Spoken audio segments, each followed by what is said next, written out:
Ça commence au poteau de corner. C'est un pressing de Liverpool. C'est Liverpool, ils pressent. Ils essaient de presser. Ils essaient d'aller chercher le ballon. Donc du coup, tu vois genre O'Reilly,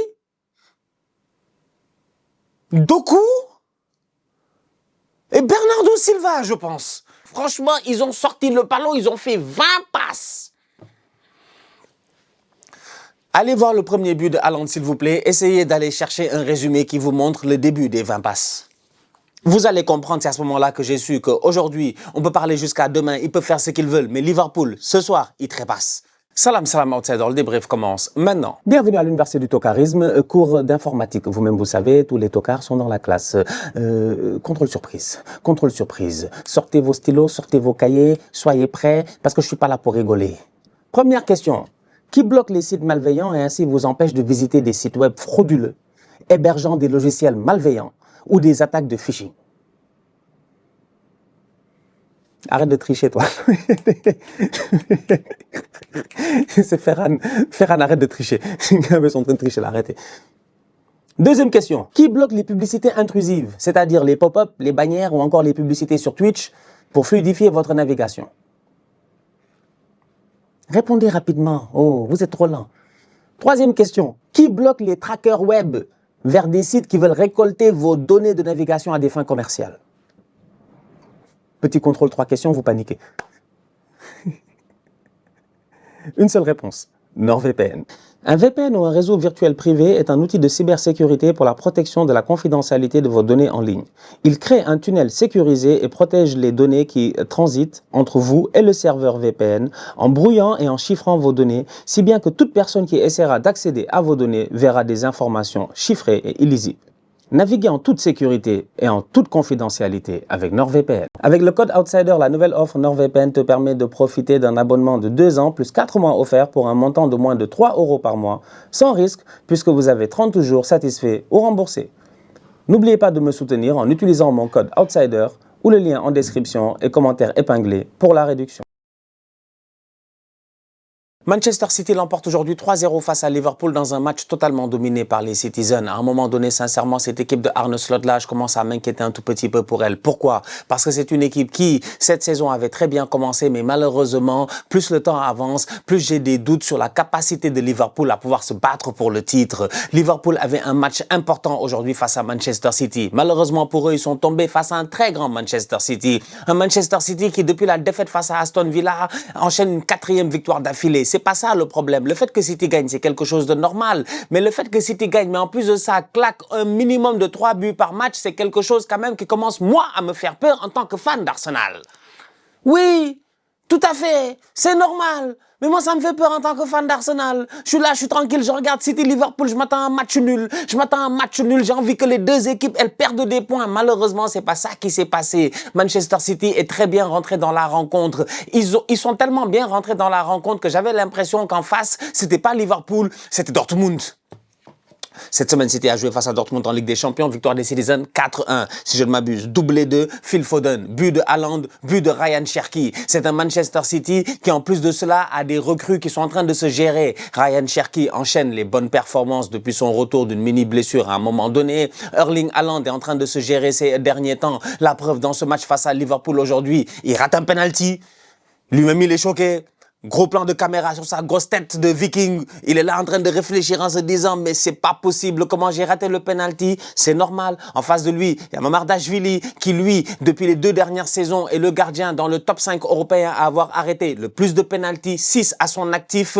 Donc Mamardashvili sur sa ligne de penalty, c'est un gars dangereux. Haaland s'élance, Dashvili fait l'arrêt. Il n'y a pas de problème. Quelques minutes plus tard, il claque une tête. C'est ça un attaquant.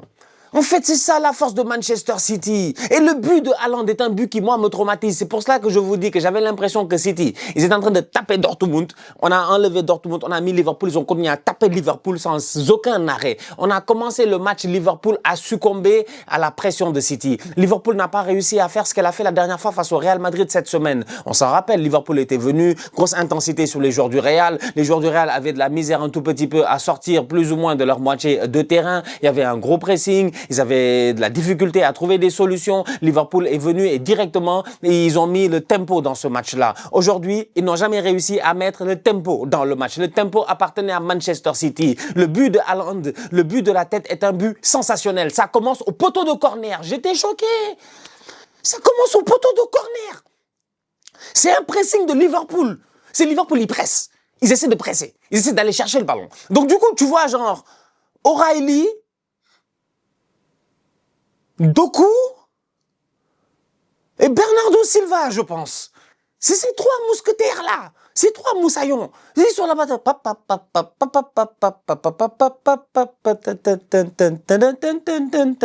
Ça fait des petites passes, des petits triangles, des losanges, des trapèzes. Ils sont là en train de faire de la géométrie. Liverpool, leur pressing, il est à géométrie variable. Alors que les autres, tout est clair, tout est carré, il n'y a que des angles droits. Franchement, ils ont sorti le ballon, ils ont fait 20 passes. Allez voir le premier but de Haaland, s'il vous plaît. Essayez d'aller chercher un résumé qui vous montre le début des 20 passes. Vous allez comprendre, c'est à ce moment-là que j'ai su qu'aujourd'hui, on peut parler jusqu'à demain, ils peuvent faire ce qu'ils veulent. Mais Liverpool, ce soir, ils trépassent. Ils s'en sortent pas. Ils s'en sortent pas. Ils s'en sortent pas. Oui, taf, taf, taf, taf, taf, taf, taf, taf. Ils s'en sortent. J'ai dit, ils sont forts. Oui, si tu vois, ils sont forts. C'est quand même des Gravenberg, des McAllister, des Szoboszlai. Ils sont trop forts. Ils n'ont jamais réussi à, ne serait-ce que, couper une ligne de passe. Transversal de l'autre côté pour Matheus Nunes. Pour d'abord, je pense, Ryan Cherki, qui revient à l'intérieur. Ça retourne de l'autre côté. Ça refait bouger le bloc de Liverpool. Ça ramène le ballon sur Matheus Nunes. Feinte de centre. Haaland est placé. Konaté doit mieux faire normalement. Konaté ne se gère pas. C'est le même Konaté qui a amené ce penalty de Manchester City qu'Haaland a raté. Konaté doit se gérer, Konaté doit dégager le ballon. On dirait qu'il a paniqué, il frappe le ballon sur son propre joueur. Jérémy Doku en profite. Franchement, c'est une première mi-temps, en toute honnêteté, je vais pas vous mentir.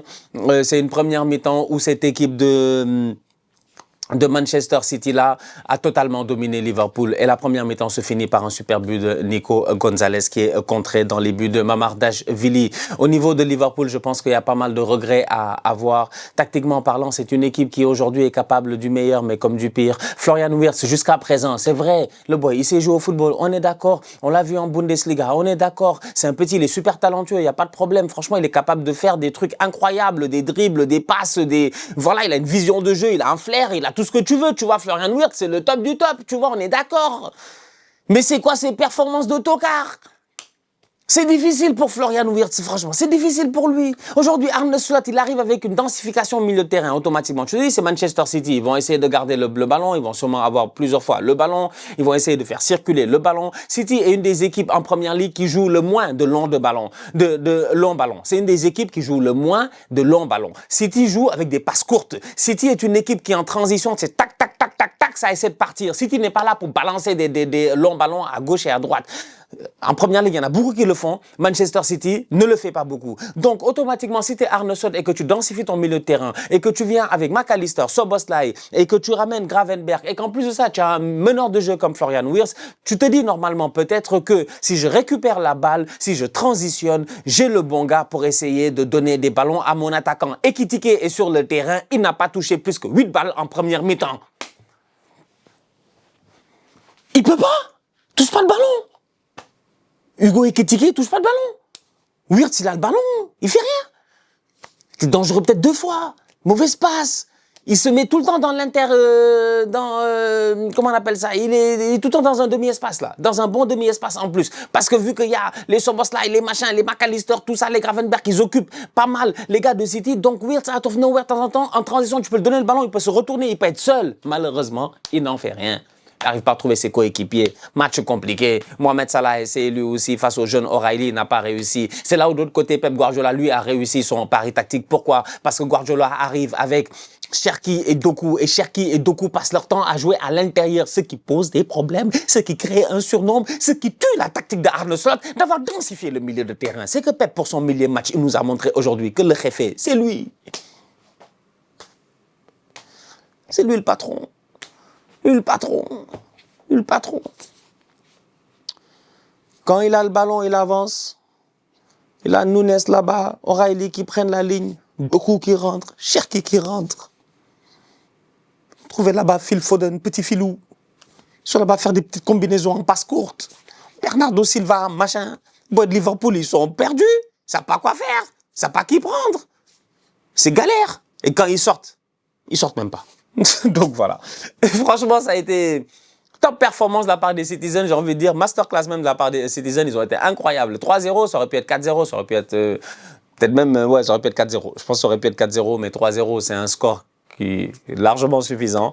Bon match de la part de Nico Gonzalez aussi, qui doit prendre le rôle de Pedri en ce moment, de Rodri, excusez-moi, qui s'est blessé l'année passée, qui a rechuté, qui est de retour aussi, mais c'est un peu compliqué. Quand tu te blesses, le plus dangereux, c'est la rechute. Mais là, tu as un Nico Gonzalez qui est en train de se gérer et un Bernardo Silva aussi, qui avait le brassard de capitaine en début de rencontre et qui, franchement, en toute honnêteté, j'ai beaucoup aimé l'activité de Bernardo Silva et j'ai beaucoup aimé l'attitude, j'ai envie de dire, et le leadership de Bernardo Silva. C'est important. C'est une équipe de Manchester City qui a envie de reprendre sa couronne. C'est une équipe de Manchester City qui, la saison passée, n'a pas été respectée. Ou en tout cas, du moins, elle-même, elle ne s'est pas respectée. Donc cette année, je sens qu'il y a des gars qui sont revanchards. Des Ruben Dias, ils sont revanchards. Guardiola, il est revanchard.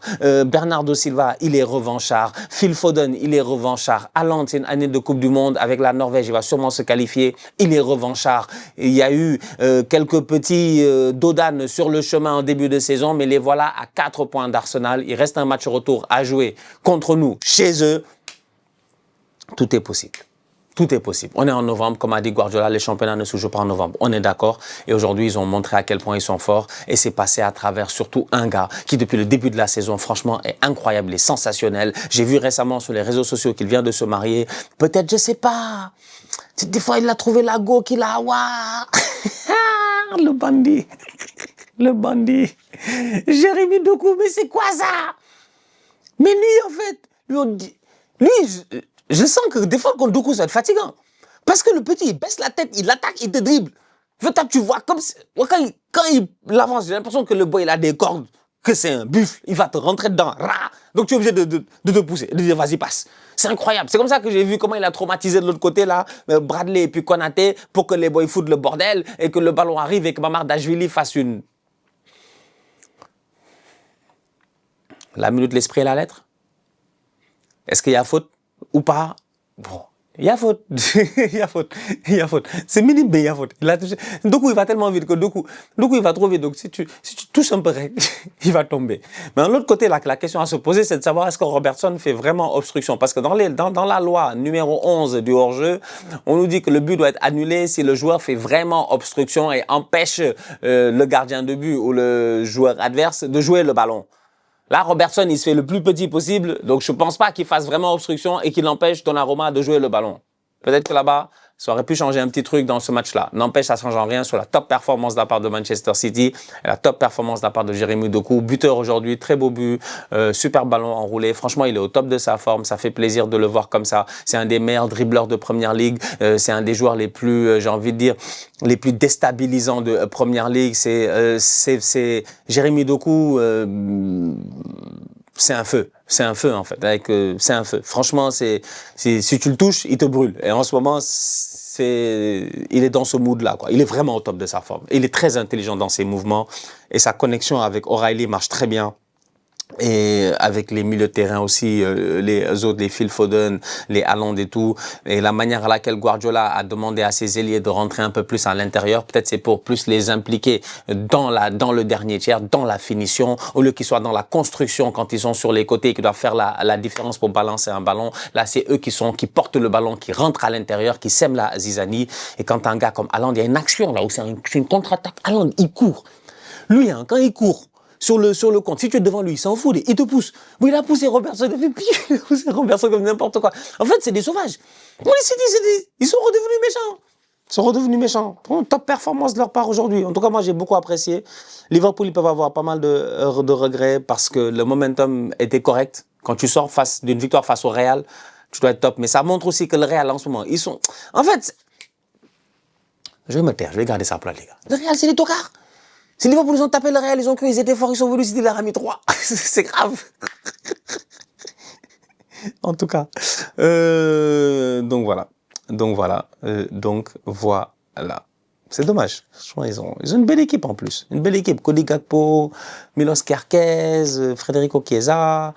Mais vraiment, c'est les montagnes russes avec Arne Slot cette saison. Prochain match de Manchester City, je pense c'est Newcastle. Le prochain match de Liverpool, c'est Nottingham. Je pense au retour de la trêve internationale. Donc j'ai hâte de voir ce que ça va donner. Ils auront intérêt à se gérer. Liverpool, faut qu'ils fassent attention parce que c'est une première ligue assez disputée, assez serrée. Là, ça traîne 8e, 9e, 10e place. Faut pas que les autres derrière, ils te rattrapent. Les Crystal Palace, ils arrivent. Les Brighton, ils arrivent. Les Brentford, ils arrivent. Ils sont tous juste à 2 points de Liverpool. Donc, faut faire attention. Je ne sais pas, comme j'ai dit en début de débrief, est-ce que cette équipe est capable de challenger pour le titre cette saison? Vu la manière à laquelle c'est parti, ça m'étonnerait. C'est quand Liverpool Sunderland d'ailleurs? C'est le match que j'attends un peu là. C'est quand Sunderland et Liverpool? Ça va être un bon match ça. Sunderland Liverpool le 3 décembre, dans 3 matchs à suivre. La famille, on se capte très bientôt pour une nouvelle vidéo. D'ici là, on continue à liker, on continue à partager, on s'abonne. On est ensemble, on reste en santé. Toujours le plus important. Tous outsiders.